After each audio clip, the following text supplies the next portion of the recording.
Salut tout le monde, bienvenue chez Marine Home. Salut.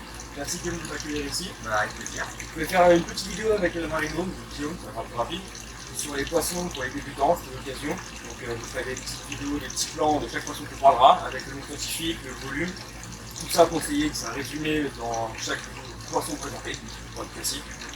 Et tout sera en description bien sûr, et il y aura plus d'informations dans le cours de la vidéo. Du coup, Guillaume, tu veux nous parler des... Les codernies. Therapomon codernie. Donc la famille des apomons, c'est des... moi c'est des poissons que j'apprécie particulièrement. Pour moi c'est des poissons qui représentent un petit peu le poisson marin, les poissons par excellence. Après il y a des... c'est soit on aime, soit on déteste en fait. Il y a des gens, ils trouvent ça moche, on dirait des poissons d'eau douce, on dirait des scalaires, moi j'ai tout entendu. Personnellement, j'adore mon bac. Ouais, moi aussi j'adore ça. Ça se reproduire, si tu te précises. Ouais, c'est reproduire, carrément. C'est un des, pour moi, c'est le seul poisson qui peut se reproduire, on va dire presque tout seul, à partir du moment où on a un couple. C'est le seul poisson qui peut se reproduire tout seul. C'est un incubateur buccal, un peu comme les cyclidés. Et donc à partir du moment où on a un couple, on peut découvrir un jour plein de petits thérapomons. Voilà. Après, c'est les poissons, quand ils sont crachés par le mâle, sont d'une taille suffisante pour manger facilement des Noctis artemia par exemple, voire même des paillettes. Donc c'est là que je trouve la facilité en fait par rapport à des clowns ou d'autres espèces où il faudrait faire du rotifère, du cyclope, etc. Ça c'est easy. Le plus dur en fait c'est de trouver un peu. Pour un litrage minimum pour ces poissons-là. Alors, c'est souvent tout mignon, tout joli quand on les a, c'est des poissons d'élevage, quasiment 100% d'élevage, hein. Je pense que plus personne mange des poissons sauvages. Adulte, ça devient relativement gros. Donc moi je dirais qu'il faut au moins 250 litres pour avoir un peu. Au moins, parce que ça devient... adulte, c'est quand même comme ça. Voilà. Pas agressif, d'abus de terre. Ça peut être... alors, en principe, c'est paisible. En principe, super zen, super paisible. Mais parfois, ça peut devenir un peu gros. En ça vieillit, plus ça devient con, c'est souvent comme ça chez les poissons. Bon, on va faire une parenthèse, c'est que tous les poissons sont, on va parler avec Guillaume, ont un comportement général, mais c'est comme les êtres humains, ils ont des caractères tous différents. Donc on va parler en généralité. Vous pouvez avoir des poissons qui sont un peu plus cons que les autres, malheureusement, un peu plus caractériels. Et ce sera propre à chaque poisson, pas espèce, mais chaque poisson finalement. Donc en globalité, quand Guillaume parlera d'un poisson, s'il dit que c'est paisible, vous pouvez tomber sur des têtes de veau, des têtes de veau, que ce soit il y a des codernies, du poisson clown, n'importe quoi. Pour préciser, je vais toujours prendre des pincettes, je vais dire en principe ça se passe comme ça. Mais on peut tomber sur un poisson psychopathe qui sort totalement des règles, qui va vous bouffer les autres poissons, qui va vouloir sauter alors que c'est pas le cas. Voilà, c'est comme les humains, il y a des tarés. Donc, en général c'est des poissons calmes, mais dans certaines circonstances, ça c'est déjà vu que pour chasser les nouveaux arrivants par exemple, c'est pas fréquent mais ça peut arriver. Super. On va passer au prochain. La Chromis virilis, moi, et ouais. La Chromis virilis, pour moi, c'est la demoiselle la plus zen, la plus sympa, la moins agressive et qui peut vivre en bancs nombreux. Ce qui n'est pas le cas de toutes les demoiselles. D'accord. Vous avez des demoiselles, la plupart du temps, elles forment des petits groupes de 2 ou 3 et elles vont jamais vous faire un banc qui reste groupé un peu comme les poissons-chats. La Chromis virilis, elle reste en grand banc. C'est un peu comme les néons douces. Plus vous allez en mettre, plus vous allez mettre un nombre important d'individus, plus elles se sentiront bien. Et elles sont peu agressives, donc normalement elles restent entre elles et elles vont pas faire chier les autres. Pareil, tu as un volume conseillé. Alors, ça devient relativement gros, encore une fois, on a l'habitude de les voir tout petits. Mais je dirais qu'adulte, ça peut faire peut-être 6-7 cm. Donc il faut bien vous mettre ça dans la tête. Est-ce que j'ai envie d'avoir 5-6 poissons de 7 cm dans son aquarium? C'est mignon quand c'est petit, un peu moins quand c'est gros. Donc je dirais à partir de 250-300 litres pour 3-4 individus. Minimum 3, hein, voilà. C'est des poissons de banc, c'est minimum 3. Super. Après c'est facile à nourrir, ça mange de tout. C'est très joli aussi. Codernie aussi. Surtout, c'est des poissons, codernie comme demoiselle, c'est des poissons pélagiques. Donc c'est-à-dire que c'est des poissons qui se nourrissent en pleine eau. C'est pas des poissons qui vont aller picorer. Donc on va leur donner de la nourriture qui flotte, de la nourriture qui reste longtemps dans la colonne d'eau. Et dans le sec, ça veut dire paillettes. Paillettes, ce qui sera mieux. Voilà. Je mettrai des produits Guillaume vend aussi Ouais, des paillettes. Voilà, comme ça, on Des mettrait on peut guider les gens. Un autre poisson à nous conseiller pour les débutants? Ouais, alors, En l'occurrence, un Gobiodon okinawa. Donc, la famille des gobies, c'est un poisson qui est bien connu, mais c'est un poisson qui est. C'est un poisson qui est super mouille. Il est mignon. Ah, Il est ouais. super mignon. Il a une mouille de dingue. C'est vraiment un poisson attachant et malgré sa taille, on peut très bien le mettre dans des 500 ou 1000 litres. Hein. N'hésitez pas parce que c'est un poisson qui est jaune flash et même à 10 mètres dans votre aquarium, vous le voyez. Hein.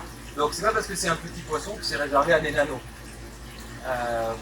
C'est un poisson qui va se percher un petit peu, donc il a un comportement totalement différent que les deux espèces que je vous ai montrées. Et on va dire que la seule chose qui est un petit peu difficile chez lui, c'est que c'est un poisson qui est sensible au point blanc. Donc il faut faire attention aux variations de température, il faut faire attention à son stress. Mais sinon, ça reste un poisson qui vit longtemps, qui est magnifique et qui est très gentil. Il n'y a pas plus paisible qu'un Gobiodon okinawa. Taille minimum, un anneau? Et ben, je dirais, ça devient quand même gros aussi. Je vais souvent me répéter. 500 litres? Ouais, je dirais plutôt même 130 litres. Voilà. Un Rétis 170, c'est top. Si vous avez un 60 litres, j'ai d'autres poissons pour vous. Voilà. Vraiment des micro-poissons. Pour moi, ça, c'est pas un micro-poisson. Voilà. Super. On passe au suivant. On peut parler des clowns. Évidemment, tout le monde veut Nemo dans son aquarium et vous avez raison, hein, c'est un poisson qui c'est pareil. C'est une super bouille, c'est super costaud. C'est un poisson typiquement qui a un comportement qui lui vient de sa relation avec les anémones dans la nature. Donc, même sans anémone, c'est un poisson qui peut prendre un petit peu possession d'un corail, par exemple, et puis reproduire un petit peu le comportement qu'il a dans l'anémone, c'est-à-dire se frotter dedans, se lever dedans. Ça peut être un corail dur à langue tentacule ou même des rhodactis. J'ai tout vu, hein. Il y en a même qui se frottaient dans les gorgones. Moi, j'ai un gogno, dans un gogno. Alors, j'ai regardé la fille qui est pas loin, il préfère le gogno. Un gogno vert, il se frotte dedans. Il a fait discussion bas avant. Ouais, voilà. Et même Fabit, il se frottait comme la Fabit. Voilà, à partir du moment où ils ont décidé, ils peuvent se frotter un peu de partout. Alors, faut pas vous inquiéter quand vous achetez un plus de clown, c'est des poissons d'élevage, donc c'est plus aussi naturel qu'avant. Des fois, votre poisson il va rester pendant une semaine, 2 semaines, 6 mois, peut-être même dans un coin de l'aquarium, mais c'est normal en fait, il va falloir qu'ils se détendent. Et c'est des poissons qui ont été élevés comme des sardines en boîte à 150 dans des bacs. Donc au début il reste un petit peu fixe et puis après ça peut mettre du temps, même 3 ans. Il va adopter un corail, il va avoir un comportement un peu plus naturel. Ce qui est intéressant sur l'amphitryon, je pense qu'il est bien spécifié, c'est que là c'est des vinyles, il me semble de la taille. Ouais, carrément. C'est qu'on ne peut pas distinguer le mâle et la femelle, en fait c'est la femelle, le poisson clown qui va venir le plus gros va devenir la femelle. Et le dominant. Et si malheureusement vous perdez un des deux, peu importe, si vous rajoutez un autre, il y a une autre équipe qui va se faire. C'est-à-dire que la femelle pour devenir le dominer, ça peut arriver. C'est possible, mais si on rajoute un poisson qui est beaucoup plus gros et qui le domine, il peut redevenir mâle. Est-ce qu'avec plusieurs amphitryons, c'est possible? Alors ça c'est une bêtise que je vois souvent. Les gens, alors c'est des vilains conseils de magasins, ils se mettent des bandes clowns, ou ils se mettent 3 clowns, 4 clowns. Alors pour moi c'est une débilité, parce que les clowns sont grégaires, c'est-à-dire qu'ils vivent en groupe. Ils sont grégaires quand ils sont juvéniles. Ils vivent à 20, 30, 50 dans une anémone, et ensuite ils y se dispatchent en couple. Qu'est-ce qui se passe si on a plusieurs clowns? Tant qu'ils sont jeunes, tout va bien se passer. Et puis au moment où ils vont sexuellement se démarquer, ben là ça va être la guerre. Donc pour moi, dans un aquarium, on se met une paire de clowns. On va prendre 2 clowns petits, donc 2 mâles. Ils vont se distinguer, le dominant va devenir femelle et ça va faire un couple assez fusionnel. Mettez pas plusieurs clowns. Un couple de clowns par bac, uniquement. On peut varier les couleurs, vous pouvez très bien mettre un Ocellaris avec un black, un Percula avec un black. Vous pouvez les varier tant que ça part, tant qu'on reste sur de l'Ocellaris ou du Percula. On peut les marier. D'accord. C'est pas trop d'espèces. Sinon, notre Darwini ici, ça passerait? Bien sûr. Ok. Darwini c'est spécifique, mais ça reste un petit peu comme de l'Ocellaris Black. Par contre, tout ce qui est Clarky, Phrenatus, etc., ça c'est autre chose. Mais tout ce qui a cette petite forme et cette petite bouille de Nemo, on peut les marier ensemble. Une taille conseillée là-dessus? Une taille adulte? De bac, une taille de bac? Je dirais pareil, minimum 130 litres. C'est-à-dire qu'une femelle adulte, ça va faire aussi 6-7 cm. Donc à ne pas mettre dans un 60 litres, ça le fait pas. Honnêtement, ça le fait pas, c'est pas cool. On est d'accord. Dans la nature, un couple il a 1 mètre cube, 1000 litres environ. Donc, bon. Alors, je sais pas c'est quoi des espèces. Donc, moi j'ai un Darwini et un Ocellaris, je vous mettrai une petite vidéo qui apparaît en même temps. Ils ont bien leur propre bac, leur propre territoire dans le bac. Sur un bac plus petit, c'est la plus dérangeant de mettre des espèces avec un couple d'amphictyons. C'est assez variable, mais ça peut souiller. Hein. En vieillissant, les clowns ils prennent un sale caractère. D'ailleurs, ils peuvent vous mordre des doigts. Hein. Ils n'ont pas peur de. Même si vous faites 100 kg, ils peuvent vous attaquer. Donc, c'est quand même territorial. Donc, à partir du moment où on a un clown adulte, on a un couple de clowns adultes, on va trop le mariole, quoi. On est d'accord. Surtout, ne pas rajouter d'autres clowns. Voilà, super. Est-ce que tu as d'autres espèces à nous faire voir que tu peux proposer pour les débutants? Alors, ouais, probablement un petit labre. Va falloir qu'on le cherche. Et c'est l'Hexatenia, donc le labre à 6 bandes. C'est encore une fois un. Alors, ça, pour le coup, c'est un poisson qui est bien nageur. Et c'est un costaud. Donc, à mettre aussi pareil dans les bacs à partir de 130, 150 litres. Et c'est un super poisson, ultra costaud, qui a la capacité, en tout cas qui est connu pour pouvoir manger un petit peu les planaires, les parasites. Est-ce que pour un labre, il faut prendre un filet? Ça saute pas comme poisson? Si, absolument. Alors d'ailleurs, à part les codernies qui franchement sont des poissons assez paisibles, les clowns peuvent sauter aussi. Et le gobiodon peut sauter aussi. En fait, 90% des poissons peuvent sauter. Voire plus même, là j'ai un client juste avant qui a perdu son flavescent qui a sauté, pour vous dire à quel point. Donc les mandarins, il n'y a pas une semaine sans que quelqu'un vienne me voir en me disant il y a un de mes mandarins qui a sauté, il y a un de mes clowns qui a sauté. Donc si vous voulez garder vos poissons plusieurs années, des dizaines d'années, mettez un filet. Et les labres particulièrement, les labres, les blénis, ça saute. Vous mettez des filets dès que vous mettez ce type de poisson. Super.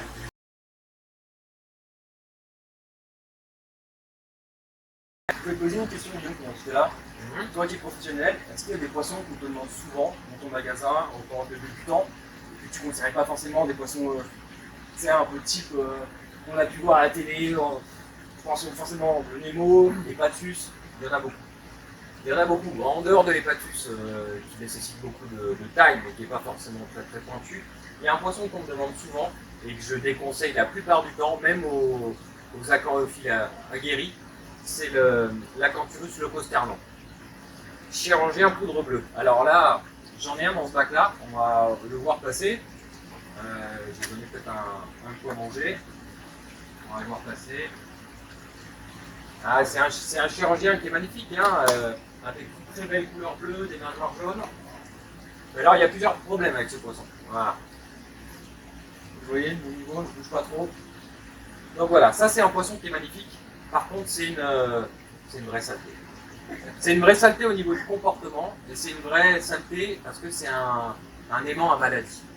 Donc, c'est un poisson qui n'a pas d'écailles et qui va assez facilement, dès qu'il est stressé, développer des points blancs, qui vont souvent se transformer même en lodinum et contaminer tous les autres poissons du bac. Donc, lorsqu'on a un aquarium qui va très bien, avec une population de poissons établie, les clients me disent « Ouais, j'aimerais quand même rajouter un leucosternon ».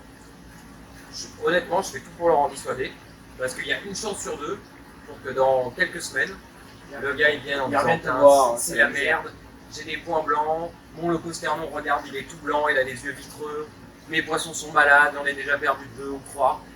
Donc en plus d'être agressif, il est vraiment fragile en maladie de peau. Et en plus il est bien gros. En plus il fait à peu près la taille de la main adulte. Donc il faut au moins, on va dire, 600 litres. Donc ça, c'est vraiment un poisson pour les expérimenter. Genre c'est limite ozone ou filtration UV obligatoire. Pas de poisson agressif avec lui. Limite, il faut que ça soit le seul chirurgien de l'aquarium. Donner une nourriture extrêmement riche et variée et complémentée en vitamines. Voilà, c'est pas du tout un poisson pour les novices. Il y a d'autres poissons aussi qu'on me demande très souvent, c'est les anthias. Les pseudanthias. Là, en l'occurrence, ceux-là, c'est des squamipinis. Donc, c'est des poissons de banque Alors, il y a certaines personnes qui me disent ah, on dirait des poissons rouges et tout, je déteste. Il y en a d'autres qui adorent, ils veulent mettre de la couleur, ils veulent mettre des poissons blancs. Je trouve ça personnellement magnifique. Ça, on jette tout de suite. Mais après, le côté poisson rouge, bah, je ne peux pas le nier. C'est un peu un poisson qui est un peu simple. Ça peut être compliqué à acclimater. C'est des poissons qui ont peu de réserve de graisse dans la nature, c'est des poissons planctophages pélagiques, donc ils font des allers-retours sur les récifs pour gober des particules toute la journée. Donc ils mangent toute la journée ces poissons. Quand ils arrivent en aquarium, on leur donne une fois de l'artémia par jour, ça peut ne pas suffire, donc on va en perdre un par semaine. C'est des poissons qui sautent aussi, donc si on n'a pas de filet, ça peut être tendu. En l'occurrence, j'ai pas de filet, bon ça c'est un peu une bêtise de ma part, mais je pense sérieusement à le faire, de toute façon. Donc ça saute, et c'est un poisson difficile à acclimater qu'il faut nourrir beaucoup. Donc moi je dis à peu près nourrir 3 fois par jour. À partir du moment où il est bien acclimaté à la nourriture, on peut passer sur un distributeur de paillettes par exemple, avec une cloche, pour éviter que la paillette flotte et aille directement dans la décante. Feeding tube, on appelle ça chez Aquamédic. Très important quand on veut mettre des paillettes sur le distributeur. Donc voilà. En plus, c'est des poissons qui vivent en banc, donc il en faut 3 minimum. 5, c'est bien. Donc à partir de 400-500 litres minimum. Voilà. J'ai pas vu de mandarin, t'as des mandarins dans ton bac. Est-ce que les mandarins, c'est peut être pour un débutant conseillé ou pas conseillé? La famille des mandarins, il y en a plusieurs. Alors, Saint-Chiropus, je crois, c'est un des plus connus. ouais, Saint-Chiropus splendidus qui est très connu. Alors celui-là, celui-là est très compliqué. Le mandarin qui est bleu et rouge, souvent on dit c'est le plus beau, c'est ce que veulent les gens, mais c'est le plus compliqué à maintenir parce que c'est un poisson où vous avez plus de 90% de chances qu'il mange absolument rien de ce que vous lui donnez, jamais. Donc si vous n'avez pas assez de microfaune dans votre bac, il va maigrir. Si votre bac est trop petit, il va maigrir et il va finir par mourir. Par contre, les autres espèces de mandarins, comme le Picturatus, l'Ocellatus, le Sycorax, eux mangent très facilement des granulés, de l'artémia congelée. Donc privilégiez ces autres variétés. Je sais qu'elles sont un peu moins colorées, mais privilégiez ces variétés-là au Splendidus. Sinon, vous avez toujours l'option d'acheter un Splendidus d'élevage, mais il faut mettre entre 99 et 130 € pour le petit poisson. Un truc que j'ai souvent vu aussi, je pose une question, c'est l'hépatus dans des 200-300 litres. Alors je sais qu'il y a quelqu'un qui est connu, on va parler de taille, qui a un hépatus qui pourra vous dire ce qu'il en pense, c'est un poisson magnifique, mais c'est pas adapté à son volume, mais il le dit, ça fout un bordel parce que c'est un caractériel, c'est son bac autant que son pote, ça suit partout. Mais est-ce que tu pourrais conseiller un débutant qui voudrait un 200 litres, un hépatus, un bébé, même un juvénile? Alors, moi j'ai une certaine éthique. Donc je critiquerai absolument pas taille, il fait ça. Et surtout qu'il a l'habitude, c'est pas un passionné, et même lui il dit bien qu'il faut pas, il le conseille pas. C'est un cadeau empoisonné qu'on lui a fait. Un moment, je sais qu'il le replacera sans doute. Moi, si vous venez à la boutique pour me prendre un hépatus dans votre 250 litres, je ne vous le vendrai pas. Pourquoi? Parce que pour moi, quand on adopte un animal, on doit lui apporter ce dont il a besoin toute sa vie, c'est-à-dire jusqu'à sa mort. Donc du coup, on prend en considération la taille adulte du poisson, 20, 22, 23 cm. Moi, je ne vois pas un poisson de cette taille-là nager dans un 200 litres. Hors de question. Le poisson, il va être pas bien. J'ai souvent l'habitude de dire à mes clients, la promiscuité, ça engendre stress, malnutrition, maladie, agressivité. Donc, grosso modo, c'est le craquage qui va foutre le bordel et c'est une histoire qui va mal finir. Soit par des points blancs, soit par des attaques de poissons, soit par des phosphates au taquet. Donc pour moi, un hépatus, c'est au-delà de 600 litres, minimum. Voilà, une grande nage. Ah ouais, Je répète, même taille, il ne vous conseillera pas. C'est un cadeau qu'on lui a fait. C'est un des seuls poissons qu'il a, je crois qu'il a un couple de mandarin, si je ne fais pas de bêtises. Il n'y a pas d'autres poissons à cause de ça. Et je sais qu'il veut changer de bac. Bon, peut-être que c'est une excuse pour changer de bac et avoir un plus gros bac en même temps. On peut le faire. Ça peut être une bonne excuse. Mais c'est quelqu'un qui est passionné, qui a l'habitude. C'est un cadeau qu'on lui a fait, c'est pas un achat volontaire de sa part. Je répète, je ne sais pas conseiller, on vous l'a dit. Vous pouvez lui demander aussi à Taille de la chaîne Riff Technique, il vous dira pareil. Donc voilà, vous pouvez faire le dire aussi. Ouais, mais carrément, moi, on me dit souvent, ouais, mais je compte changer d'aquarium par la suite. Alors d'accord, alors attends de changer d'aquarium pour mettre ton poisson. Dire, on ne sait pas ce qui va arriver dans la vie, peut-être que finalement tu vas garder ton petit aquarium parce que tu n'as plus de thunes. Donc du coup, ton poisson, tu l'achètes quand tu as le bac. Voilà. Tu ne prends pas des poissons en prévision de, parce qu'on ne sait pas ce qui va arriver. Donc si tu as envie d'avoir Dory à la maison, bah, tu te prends un 600 ou un 700 litres. C'est ce qu'il lui faut, minimum. Super. D'autres poissons à nous conseiller? D'autres poissons à vous déconseiller. Il y en a plein. Il y en a plein des poissons. La famille des chirurgiens, en général pour les débutants. Les chirurgiens, c'est des poissons qui sont assez faciles, Et mais qui deviennent gros. Donc, qui nécessitent beaucoup de volume. Il y a certains poissons, donc là, il y a encore un dans le bac. Il y a un petit poisson qui est là, qui se cache derrière mon colastrea jaune. On va peut-être le voir. Alors lui, c'est le naso. Naso élégans. Il y a le naso licuratus aussi, qui est la nageoire dorsale noire. Le naso élégans, on me le demande souvent. Parce que c'est un magnifique poisson. Adulte, il a la queue en lyre, c'est splendide. Par contre, c'est un poisson qui fait 25-30 cm. Donc déjà, il vous faut au moins 2,50 m de vitre. C'est obligé.